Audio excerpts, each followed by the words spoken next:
What is your reaction to what we're seeing down in Texas, changing the laws to basically make it a whole lot harder for people who don't vote Republican to get out there and cast their ballots?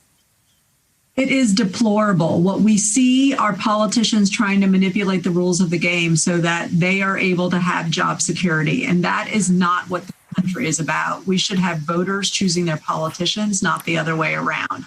It is so clear that so many of these attempts are a reaction to changing demographies, to the browning of America, and to the fact that our political landscape is changing. Jason, the Texas Attorney General's office, I have to share this number, spent 22,000 hours looking for voter fraud. Out of 17 million registered voters, they found 16 cases. So what in the world is the big GOP argument here? The big GOP argument is we can't win on our actual arguments anymore, so we have to stop black, brown, poor, and young white people from voting. That's literally all this boils down to.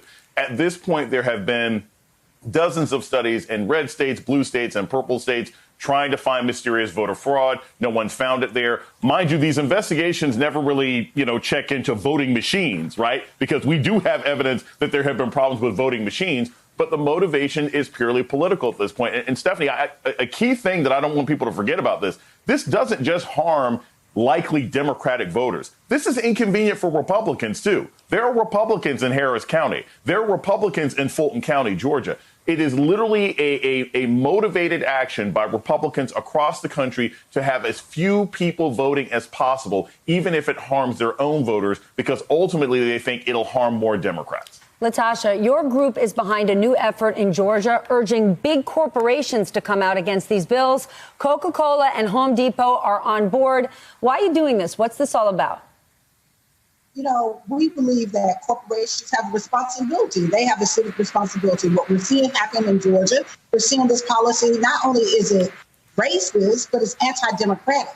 And so we know that democracy is good for business. So we're calling forth. We're glad that Coca-Cola and Home Depot are now opposing these bills, but we're also calling forth, where is Delta Airlines? Where's UPS? Where are these other corporations that we spend our money with them? We actually serve as their employees.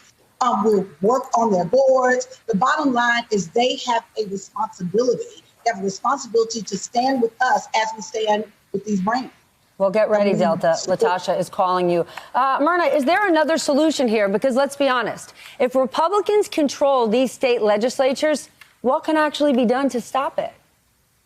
Well, one, Americans of all political stripes need to say in one very clear voice that voter suppression, racial discrimination have no place in our democracy. We need to continue to do big organizing in the states like Latasha and her groups are doing to make sure that we can make voter suppression as toxic as possible for the political leaders trying to use it.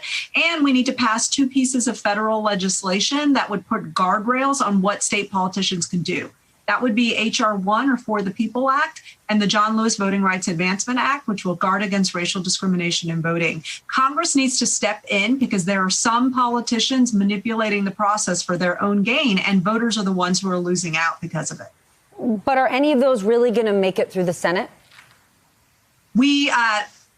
It's funny, all of the folks of us are probably smiling. We have to make them make it, right? It's not going to just happen because we want it to happen. Like, we need big organizing. We need big movements. We need big community clearness that this is what we are expecting to do. Look, the fate of our democracy and whether or not we are going to be robust and participatory and inclusive and speak for all of us is at stake. Are we going to let some politicians who have their self-interested jobs and careers and political parties dominate our politics? Or are we going to be a democracy that represents all of us? We all need to get involved in this. Latasha, big means people outside Georgia, outside Texas need to care about this. What should we realize? We can't let this be a local story. This cannot be a local story because it's not a local issue. What happens in Georgia will happen throughout. We're seeing copycat all throughout the nation. It will set a precedent. If we allow this to happen in Georgia, we know that the Georgia win, that what happened, that made history, that there was historic Black turnout. And so those voters are being targeted. And so we have to see this as a democracy issue. And I think there's a number of things we can do. Those companies that we're targeting, like Delta Airlines and UPS, that are based in Georgia, they serve the whole nation. These are multinational companies. And so they have places all across, they do business all across the nation. I think putting pressure on them. I think the second thing, as we're talking about the Senate, when we elected President Biden, and we actually gave him the best possible circumstances to govern, we delivered those 2 Senate seats, that we're going to have the Senate to take a strong stand on it. But that means ending the filibuster. They have to end the filibuster. And we also, the third thing is that we have to have H.R. 1, and we have to have the complete restoration of the John Lewis Advancement Act so that we can have stronger protections on the right to vote. Hey, thanks for watching our YouTube channel. You should know that you can follow today's top stories and breaking news and catch up on your favorite MSNBC shows all in one place. Download the NBC News app today.